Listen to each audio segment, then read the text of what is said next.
Živijo, sva Lučka in Matijas. In to je KM Show!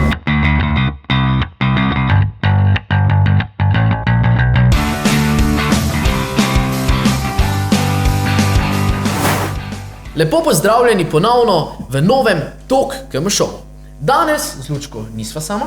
Res je, čez nekaj minut se nam bo na odru pridružila naša današnja gostja, sicer predsednica kluba ptujskih študentov in vodja 02 regije, sama bo povedala več o tem, Lucija Sevšek. Preden pa nadaljujemo z infokanalom, pa ti prinašava novico, da je pisarna ponovno odprta. Se pravi, če si želiš kavico, ledeni čaj, karkoli podobnega. Fotokopije.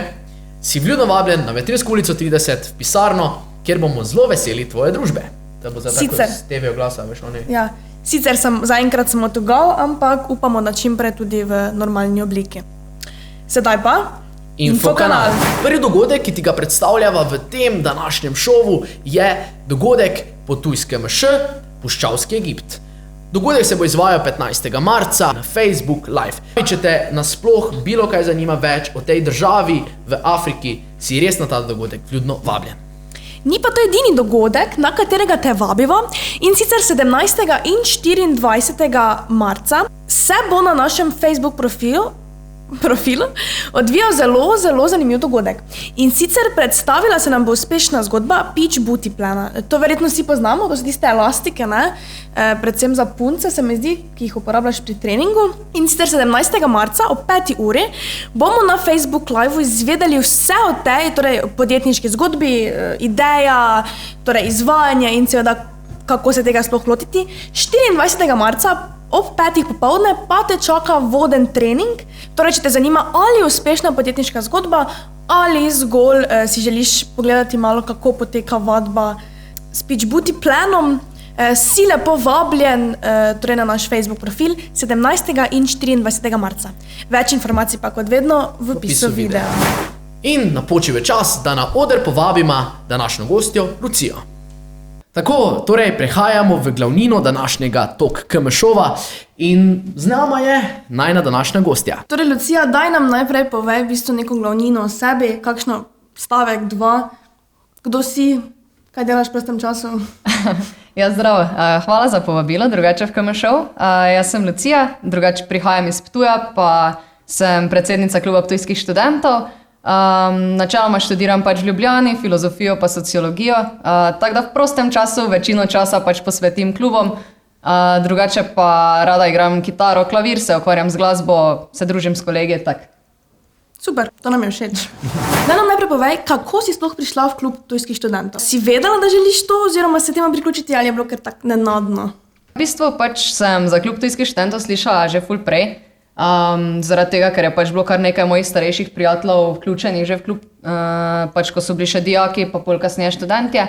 Tako da klub sem poznala že prej, pa tudi v začetku pač gimnazije sem se udeleževala različnih dogodkov kluba. In pol skozi en tisti dogodek, mislim, da je bil celo smuti dan na gimnaziji, sem pač dobila povabilo, če bi me zanimalo delo na klubu, pol pa smo s par kolegicami pač šle res pogledati pisarno, pa malo spoznati ekipo. V bistvu sem v klubu zdaj že 7 leto.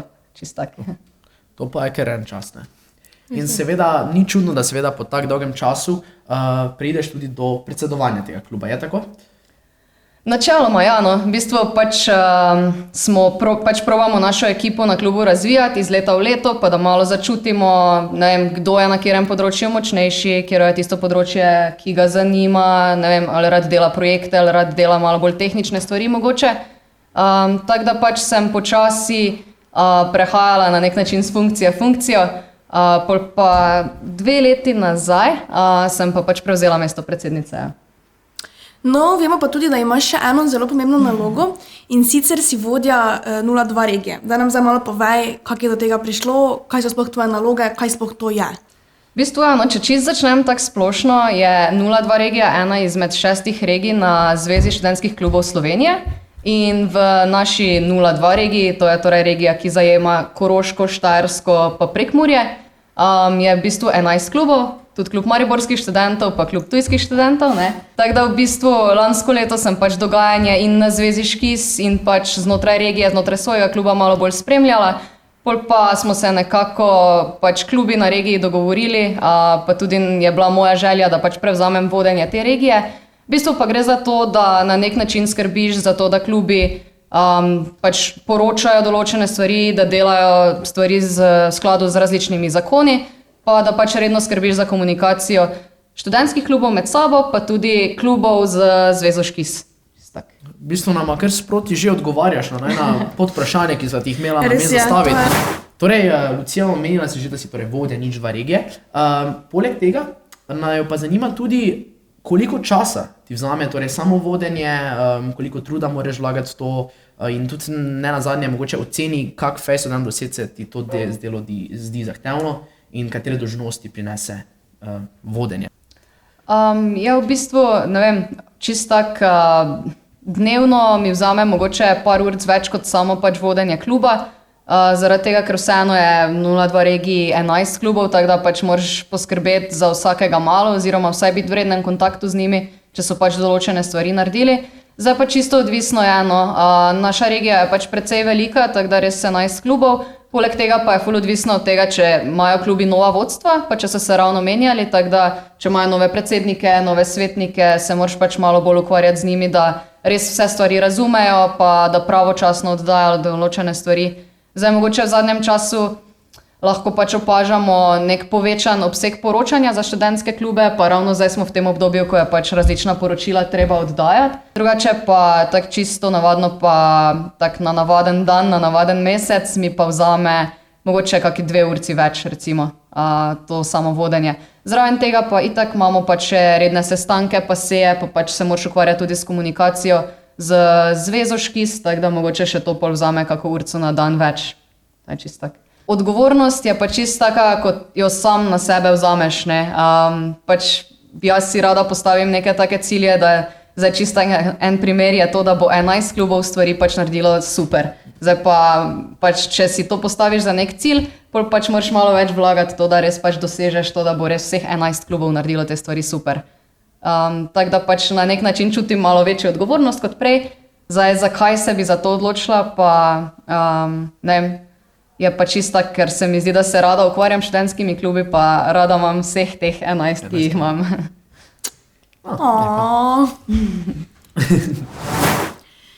No in kot si povedala, imaš očitno nekaj pogleda že nad študenti in nas v bistvu zanima, bi ti rekla, da so študenti v Sloveniji aktivni?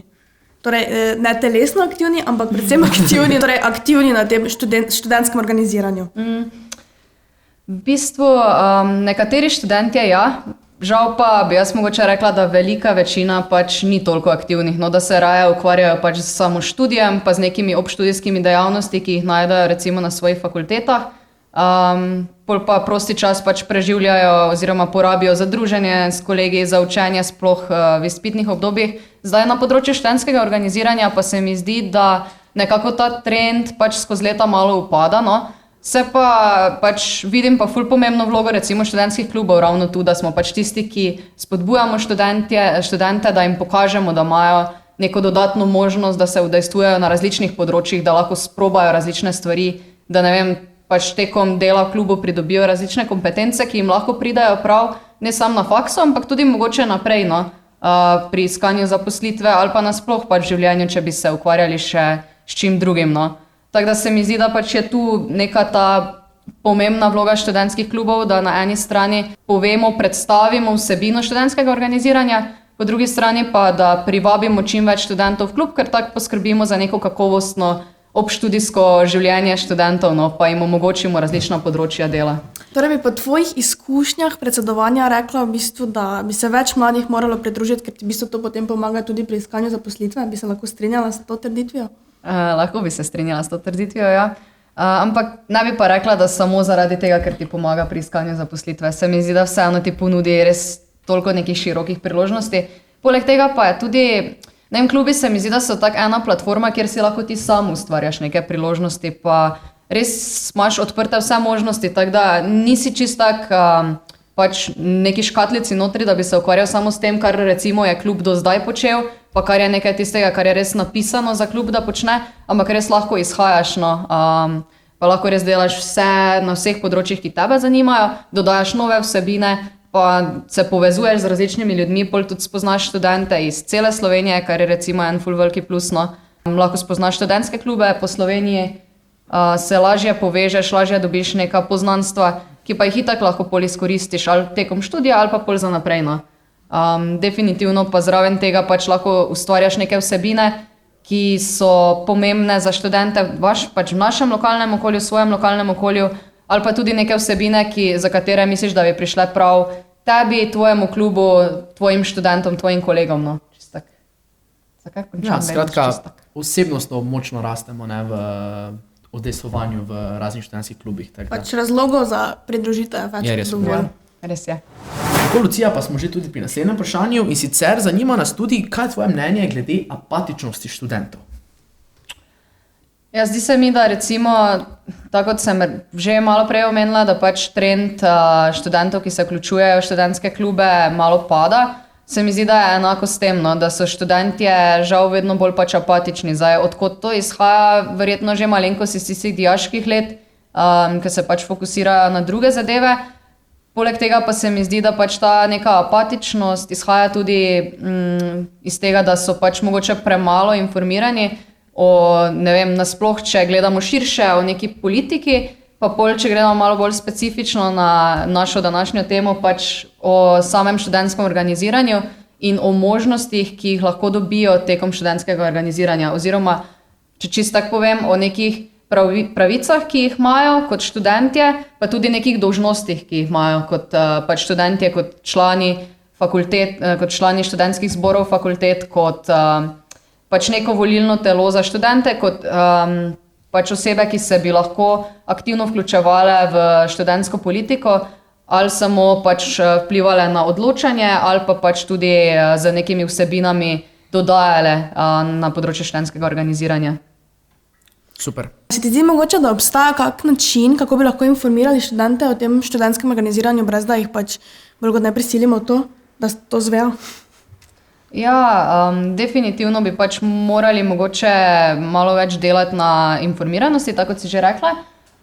Zdaj pa kako to doseči, pač se mi zdi, da so socialna omrežja ena taka platforma, na kateri mladi pač preživimo dosti časa, tako da pač preko socialnih omrežij ali pa z nekimi različnimi projekti pa dogodki ravno na to temo, pač ali so to neki pogovori, ali so to neke predstavitveni videi. Ne vem, tudi na fakultetah bi lahko organizirali različne dogodke za predstavitve študentskega organiziranja, za informiranost študentov, kakšne so njihove, ne vem, katere vse dolžnosti imajo, kakšne so njihove pravice, kako lahko vplivajo na študentsko življenje. Lahko bi delali tudi, ne vem, več predstavitev posameznih entitet, ki jih najdemo v študentskem organiziranju. Mogoče bi bil pač to pravi način. Definitivno na tem področju veliko društev pa študentov že dela, bi pa bilo po mojem mnenju pač malo več potrebno. No. Malo več inputa, se malo zorganizirati, narediti kakšen večji preskok na tem področju. No. Bomo tako po moje zgradili manj empatično družbo, pa malo bolj aktivne študente. No. Ja, eden od načinov recimo bi lahko tudi bil, da bi se snemali kakšni šovi, recimo za YouTube, kjer se informira o tem, ne. Sicer to mi je ful znano, da to že nekdo dela. Okay. Ne vem, tako znano mi je, samo se pravim. Ok, pa daj nam povej oziroma pokomentiraj še trenutno stanje študentskega organiziranja. Se mi zdi, da je študentsko organiziranje mogoče v zadnjih 2-3 letih pač prišlo malenkost bolj na slab glas. Verjetno je zato krivo ravno to, kar smo prej govorili, pač neka premala informiranost, premalo neko odprtost študentskega organiziranja. Zdi se mi pač, da bi z neko večjo informiranostjo pa z več vključevanja študentov v posamezne entitete znotraj študentskega organiziranja res lahko pridobili več na tem oziroma pač študentsko organiziranje dvignili na neko višjo raven, pa ga pač malo boljše predstavili javnosti. Se pa mi zdi, da recimo sploh v zadnjem času, recimo v tem obdobju korone, smo študentski klubi pač veliko delali na tem, da smo probali pomagati skupnosti na različne načine, da smo pač prilagodili svoje delovanje na trenutno situacijo in pač z različnimi vsebinami, z različnimi projekti res probali pomagati tako študentom, kot pa tudi lokalni skupnosti. Tako da se mi zdi, da pač mogoče je ta slab glas za študentsko organiziranje izhaja tudi ravno iz tega neinformiranja, pa da bi pač morali mogoče take akcije, ne vem, neke projekte, pa neko mnenje študentov, ki se ukvarjajo s študentskim organiziranjem, ki so del tega, pač spodbujati, objavljati, ne vem, spraviti v medije, pa pač predstaviti tudi to neko dobro stran študentskega organiziranja. Definitivno pa pač je študentsko organiziranje v zadnjem obdobju precej bolj pod drobnogledom, tako da pač se moramo prilagoditi tudi na različne načine poročanja.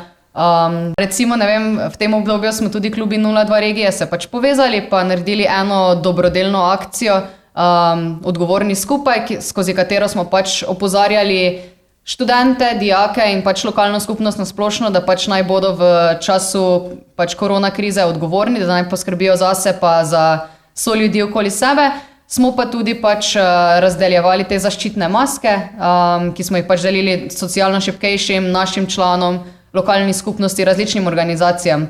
Tako da mogoče je to tudi en projekt, recimo, ki lahko pač pokaže na to, da je študentsko organiziranje po eni strani lahko tudi neka dobra stvar za skupnost, da pač predstavljamo neko svetlo točko študentskega organiziranja. In zdaj je čas za...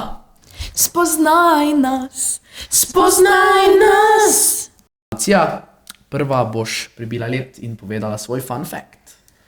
Ok. O tem sem najdlje časa razmišljala, v bistvu, ne, fun fact. Pa je enih par, samo mogoče sem zdaj zbrala enega, bo ta videla ocenila, koliko je fun. Ok. Kar nekaj časa nazaj, ko sem bila pač malo mlajša, tam po moje od enega 5. razreda dalje, sem zbirala radirke. Tako da imam doma zdaj v eni ogromni škatli 2684 različnih neuporabljenih radirk. Ok, ko nekdo reče, sem zbirala. To sem šla za vas. Si misliš tako, 10 jih ima veš, 2000, ok. So pa take ful različne, pač od nekih nogometnih žog, ki se sestavljajo pol neke kitajske biomasa radirke, tako ful različno. Tako vedno, ko smo kam šli na potovanje ali pa ko je kdokoli pač od familije šel kam, so mi prinesli nazaj radirko. Ampak takrat pri nas so bile one samo še tiste, ko imajo na eni strani modro, na drugi strani oranžno. Ja, pač take čisto navadne, one neke bele za slikicami, pa če pa si šel kam v tujino, pa si imel ful nekih različnih, če si malo iskal, tako da imam en veliki kup radirk. Ja, super, Lucija, je dejansko bil res fun fact. In sedaj še dajem prednost še drugi ženski zraven mene, tako da Lučka, izvoliš. Mislim, da bo rekel doma, ampak ok. Ja, torej jaz pa sem se v bistvu zdaj spomnila, ko si govorila o teh radirkah, ne, da sem v bistvu ena izmed redkih še, ki pri svojih letih, bi temu rekli, ko si že malo starejši, pišem s penkalom in to vztrajno in zmeraj. Nobena kulica me ni v življenju še tako navdušila kot penkalo in vedno kamorkoli pridem, ne vem, na kak sestanek, v šolo, ko ti pišeš s penkalom. To mi je ful všeč, zakaj pišeš s penkalom. Tako da ja, veš, tak, slovenščina pa... Moraš biti malo poetična duša, pisati s penkalom. In na koncu seveda pridemo na vrsto tudi moški, kako je ponavadi v življenju. In danes, so te še od nas govorili, ne? Pridemo mi na svoj račun. In sicer danes bom pa povedal spet nekaj, kar se je zgodilo mi, ne vem, bomo rekli temu 2-3 leta nazaj. In sicer imel sem eno res ekstremno obdobje, kjer sem... jedel tako dobesedno vsak dan pistacije in to ni glavni fun fact. Glavni fun fact, če pride, to je samo začetek tega fun facta. Največji fun fact je to, da sem imel takrat v glavi ful veliko vizijo, kako bom jaz postal, ne bom rekel bogat, ampak kako bom jaz služil z pistacijami. In jaz sem že celi splet pregledal, kje kupiti pistacijo, jo posaditi. In ne vem zdaj, koliko veste, ampak pistacija so zelo cenjen orešček, kateri so dejansko zelo dragi. Grčija je znana potem pač po največjem izvozu pistacij in njim so pistacije ublažile tisto veliko krizo, ki so imeli takrat, ja. Hvala Bogu, ker vina nima dobrega. In ker je bil pred kratkim 8. marec, torej dan žena, v bistvu se tudi tematika veže na to in se bomo torej pogovarjali o razlikah med spoloma. In Lucija, ti tukaj kar predam besedo, da nas povedeš v to debato. Ja, v bistvu, takrat ti je že Lučka povedala, pač sem zbrala to temo ravno zaradi tega, ker je bil pred kratkim 8. marec, ki pa ga danes poznamo kot dan žena. Ne vem, čisto tak na začetku pa je bil to imenovan za mednarodni praznik delovnih žena. V bistvu pa izhaja iz tega, da obeležuje nekako nek boj žensk za na eni strani politične, na drugi strani pa tudi za socialne in ekonomske pravice. Mogoče pač je pa žalostno na nek način tudi to, da pač se danes na ta dan, na ta praznik spomnimo čisto kot na vse ostale, zaradi tega, ker ne vem, trgovci pa reklame pospešeno pač nekako prodajajo pa reklamirajo izdelke, kot so rožice, pa nakit, pa bombonjere, ki naj bi pač bile ženskam blizu, no. Nekako se pa zgublja tisti pravi pomen tega praznika, no. Ja, definitivno se strinjam s tabo. Tudi moje mnenje je, da tudi recimo Valentinovo, ne, tako Valentinovo kot dan žena so postali bistveno bolj marketinško nastrojeni prazniki, kot pa dejansko pomenski. Se pravi res in zakaj se ne bi vsak dan spomnili na vas, moški, ne? Zakaj samo res tista 2 dneva, ne? Zakaj taj samo takrat toliko pozornosti vam izkažemo na mesto pač celo leto? Ne bi smeli biti opevani ti prazniki in ti prazniki predstavljati nekaj, da se res samo takrat spomnimo, ampak bi tako moglo biti pač čez celo leto. Pa ne samo to, ne, običajno imajo prazniki, tako kot si rekla, tudi neko zgodovinsko noto, na katero velikokrat, če posebej ne vem, v zadnjih nekaj letih, odkar, kot si rekel, je to postala bolj marketinška poteza, pozabljamo, ne, in prav je, da se na takih, torej na te dneve mogoče spomnimo tudi tega zgodovinskega ozadja, ne, kako je sploh prišlo do tega, da imamo danes dan žena. Ja, se strinjam z obema, ja. Definitivno pač moramo, se mi zdi, da opozarjati na pač te pravice, ki smo si jih ženske pač tekom zgodovine morale pridobiti. Recimo en tak zanimiv primer, o katerem pač sigurno pač vsi veliko veste, je neka francoska revolucija, recimo, o kateri pač veliko poslušamo že v osnovni, pa tudi v srednji šoli, ki je zagovarjala svobodo, enakost, bratstvo, te klasične 3 vrednote, ki jih itak vsi poznamo. Ampak je pač takratna ustava pač spuščala pravice žensk, recimo ni zagovarjala volilne pravice žensk, ni urejala položaja, nekega osnovnega položaja za ženske, recimo, da imajo pravico do ločitve od moškega, da imajo pravico v tem primeru skrbništva nad otroki, recimo. Veliko se pač o tem pogovarjamo v osnovni, v srednji šoli, ne pogovarjamo pa se recimo o tem nekem ozadju, pa ne opozarjamo na to neko problematiko. No, se mi zdi dosti pomembno, da pač je to ena stvar, o kateri znamo razmišljati, o kateri se znamo pogovarjati, smo kritični do nje po drugi strani, no. Se strinjam, pa ne samo pri francoski revoluciji, ne. Vse skozi zgodovino nas konstantno učijo, ne vem, že v antični Grčiji je bilo gledališče, so igrali samo moški, ne. Nikoli se pa potem ne izpostavi ta problematika, torej da ženske ne samo, da niso smele igrati, tudi ne vem, gledali so samo moški, ne. Ženske so bile skozi zgodovino vedno tiste v nekem podrejenem položaju, ne. In koliko je potem predvsem bilo potrebno za to, da so stopile in so rekle, ne vem, nam je dovolj, ne, seveda, ok, potem si moraš zapomniti tiste datume, kdaj so ženske dobile volilno pravico, potom, ampak ne gre se za tiste datume, gre se za celoten boj, torej za ne vem koliko let nazaj, 100 leti celo, kaj so v bistvu ženske morale storiti skozi zgodovino, da smo danes tukaj, kjer smo, ne. Saj ravno, ko si pač omenila ta boj, pa se mi zdi, da danes pač imamo ženske neke napisane pravice, ki so čisto izenačene z moškimi. Pač, ne vem, v pravu, v zakonih pač imamo čisto enak položaj. Se pa mi zdi pač pomembno, da se ta nek, če lahko rečem pač v narekovajih, boj nadaljuje na tak način, da se te pravice ohranjajo, da se pač opozarja na njih in da ženske pač že ne izgubljamo tistih pridobljenih pravic, ki smo jih pač tekom let pridobile. Recimo, en lep tak primer je bil za to problematiko, ki se je dogajala na Poljskem, če se pač spomnite, zatem, ko so pač ženskam vzeli pravico do splava. Je pač pomembno, da se tudi o tem pogovarjamo, pa da se zavedamo, da moramo te že pridobljene pravice pač ohraniti, no. Ta boj, ki si ga pa pač omenjala, se mi zdi pa, da se je danes pač spremenil v nek tak institucionaliziran boj, ko pač se opozarja na nepravilnosti v zakonu, ko se opozarja na neke možne izboljšave, pa ko se pač pušajo neke vsebine, ki govorijo ravno o tem, o neki neenakopravnosti, o razlikah. Ne, se mi zdi, da je to danes to, kar mi pač lahko imenujemo boj, včasih pa je bilo to nekaj čisto drugega. No. Pa tukaj bi morda samo še to dodala, recimo še danes ostajajo neki tihi predsodki v naši glavi, ne. Naprimer, ko greš pogledati katero izmed srednjih šol, ki so mogoče bolj tehnično obarvane, ne, je večina dijakov, recimo moških, ne, in potem, ne vem, ena ženska reče, ali pa punca, ne vem, me zanima oblikovanje lesa, ne vem, nekaj z elektroniko, pa so si tak, če si pa punca, ne, še vedno to ostaja, čeprav, kot si rekla, na papirju smo enakopravni, pa še vseeno nekje v naši glavi ostaja neka meja, ki nam pa pravi, če si pa punca. In potem enako obratno tudi, če si pa fant, se te more to zanimati, ne? Ja, to ti dam dejansko prav, Lučka. Tega bom rekel sploh med mladimi. Bistveno več, kot potem, ko si že enkrat prideš v, bomo rekli, temu zrela leta. Predvsem med mladimi je veliko teh predsodkov, kaj bi naj zanimalo določen spol, ne? Pa ti veš, kje se ta pravila ukoreninijo? Kje? Jaz lani imela seminarsko nalogo, ne? A res? Roza za punčke in modro za fantke. Ne? Ja. Daj malo pomisli, kaj so bile igrače, ki si jih imel kot otrok. O tem tak, ja. Ne? To tako se to prenaša, pa se mi sploh ne zavedamo tega. Ne? Mogoče imam jaz eno vprašanje za vaju, ravno ko pač govorite o tem, pa ko razmišljam. Imate mogoče vidva kako rešitev tega problema, ki sta ga zdaj oba izpostavila? Meni se zdi, da dan danes predvsem s takimi vprašanji, ki se vedno bolj pojavljajo v javnosti, se mi zdi, da včasih se o tem ni govorilo. Tako je pač bilo. Ne?